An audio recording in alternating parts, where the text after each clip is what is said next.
नमस्कार, मैं डॉक्टर रुचि सक्सेना हिंदी विभाग से भारतीय विश्वविद्यालय। कल हमने आपको न्यायाधीश में क्या क्या त्रुटियां आती हैं वो बताया था। आज बताएंगे न्यायाधीश के चयन की आवश्यकता क्यों पड़ती है। एक अनुसंधान करने में आपको इसकी आवश्यकता क्यों है। अनुसंधान तथा शोध के प्रयोग का प्रारूप न्यायाधीश की प्रविधि पर आधारित होता है। एक उत्तम प्रकार के शोध कार्य में न्यायाधीश तथा उसकी जनसंख्या संबंधी संपूर्ण सूचनाओं को दिया जाता है। न्यायाधीश के प्रयोग से शोध परिणामों को अधिक शुद्ध एवं नित्यवयी बनाया जाता है, इसलिए इसकी आवश्यकता पड़ती है न्यायाधीश की।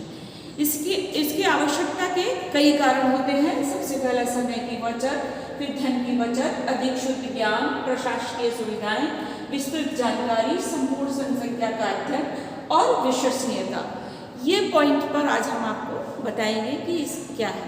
समय की बचत कैसे होती है। यदि हम संपूर्ण जनसंख्या पर परीक्षण करना चाहें तो उसमें हमें समय लगेगा, और यदि हम उस संपूर्ण जनसंख्या में से आदर्श न्यायाधीश ले लें तो बहुत कम समय में हमें परीक्षण को पूरा कर सकते हैं तथा इस न्यायाधीश से प्राप्त परिणामों को संपूर्ण जनसंख्या के लिए मान लेते हैं।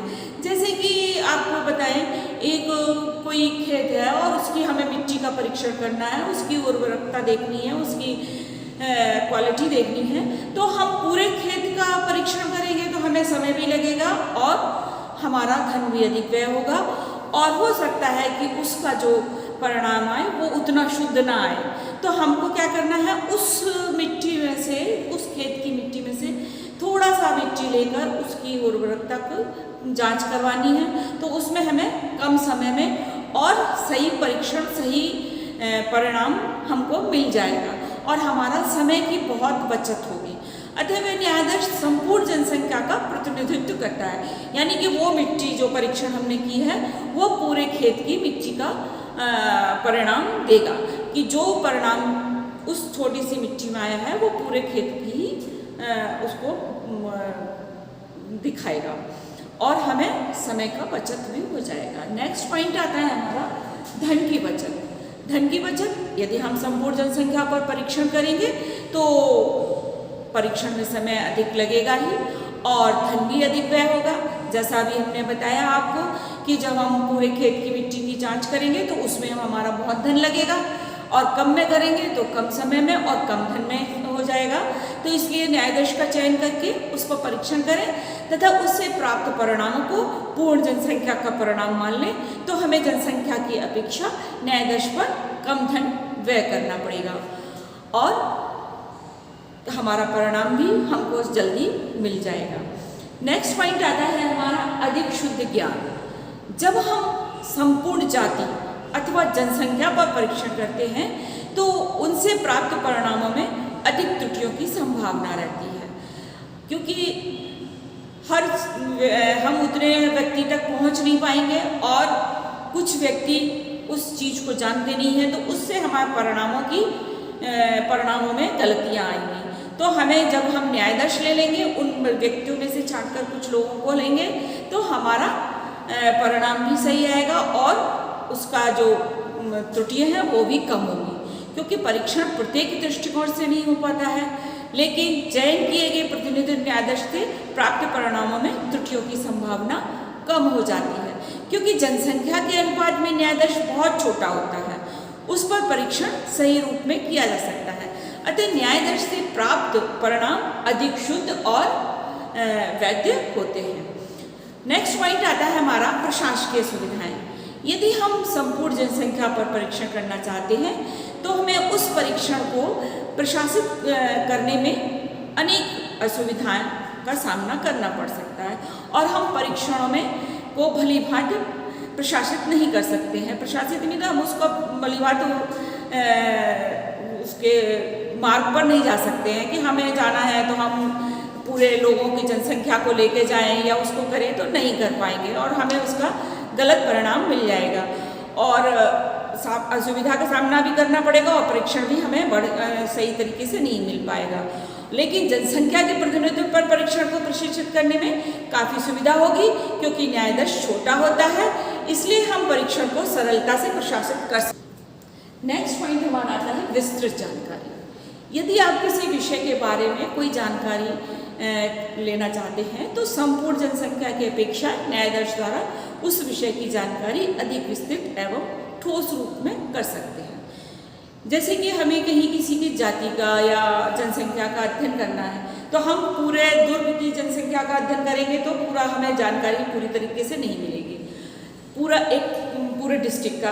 केवल एक दुर्ग का करेंगे या दुर्ग के किसी एक क्षेत्र की हम जनसंख्या लेंगे तो हमें उसकी जानकारी संपूर्णता से मिल जाएगी और सही जानकारी भी मिलेगी।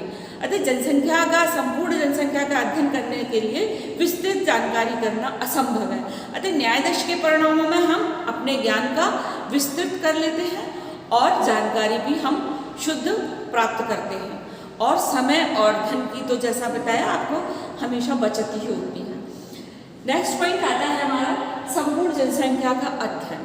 जब किसी भी संपूर्ण जाति अथवा समाज या जनसंख्या का अध्ययन करना अत्यंत कठिन हो जाता है, और मतलब असंभव ही है, कठिन नहीं है, असंभव है, क्योंकि आप इसका अत्यंत विस्तृत क्षेत्र है और समाज या जाति सभी व्यक्तियों से संपर्क करना आपके लिए कठिन हो जाता है। कभी हम किसी व्यक्ति के पास जा रहे हैं तो वो व्यक्ति नहीं मिल रहा है, कभी कोई आ रहा है तो कोई ऐड भी हो सकता है उसमें से और कोई माइनस भी हो सकता है। इसलिए हम कभी भी संपूर्ण जाति या संपूर्ण समाज का विस्तृत अध्ययन नहीं कर सकते हैं। तो हमें क्या करना है, उसमें भी न्यायाधीश से ये कठिनाइयाँ हमारी दूर हो जाएंगी। एक अनुमानित राशि लेके कि यहाँ पर इतनी जनसंख्या हो सकती है और वो शुद्ध निकलेगी। न्यायाधीश शोध कार्य में अत्यंत उपयोगी सिद्ध होता है। जब हम न्यायाधीश से जब काम करेंगे शोध कार्य तो बहुत ही हमारे लिए उपयोगी है। 7 पॉइंट आता है हमारा विश्वसनीयता। विश्वसनीयता क्या है? संपूर्ण जनसंख्या का अध्ययन करने पर प्राप्त परिणामों में विश्वसनीयता का पाया जाना कठिन है, क्योंकि जब हम संपूर्ण में करेंगे जैसा भी आपको बताया तो उसमें हमें कोई परेशानी नहीं आती है, और न्यायाधीश से हमें कोई परेशानी, संपूर्ण अध्ययन करने से हमको परेशानी आएगी, क्योंकि कभी कभी घट जाता है, कभी उसमें माइनस होते हैं, कभी प्लस होते हैं, तो उसमें विश्वसनीयता, और जब न्यायाधीश से लेंगे तो उसमें विश्वसनीयता रहती है, किंतु प्रतिदर्श द्वारा अध्ययन करने पर प्राप्त परिणामों में विश्वसनीयता संभव अधिक रहती है, क्योंकि न्यायाधीश प्रसंभाविता का सिद्धांत पर आधारित होता है। तो इस प्रकार न्यायाधीश द्वारा बोधगम्यता पर परिलक्षित होती है, साथ ही संगणना विधि द्वारा अध्ययन करने से मुक्ति मिलती है। अतः हम कम परिश्रम और कम खर्च में ही समग्र का अध्ययन हो जाता है हमारा, और न्यायाधीश के माध्यम से प्राप्त होने वाले निष्कर्ष समग्र के ऊपर लागू किए जा सकते हैं। अतः हम कह सकते हैं कि न्यायाधीश के चयन में अनुसंधान में न्यायाधीश के चयन की आवश्यकता अत्यंत महत्वपूर्ण होती है। उसके माध्यम से आपका समय का बचत होता है, धन का बचत होता है, और परिणाम भी आपको शुद्ध मिलते हैं, और वो आपका वैधता भी रहती है। इसके बाद हम नेक्स्ट टॉपिक में आपको कल अगले वीडियो में जानकारी देंगे।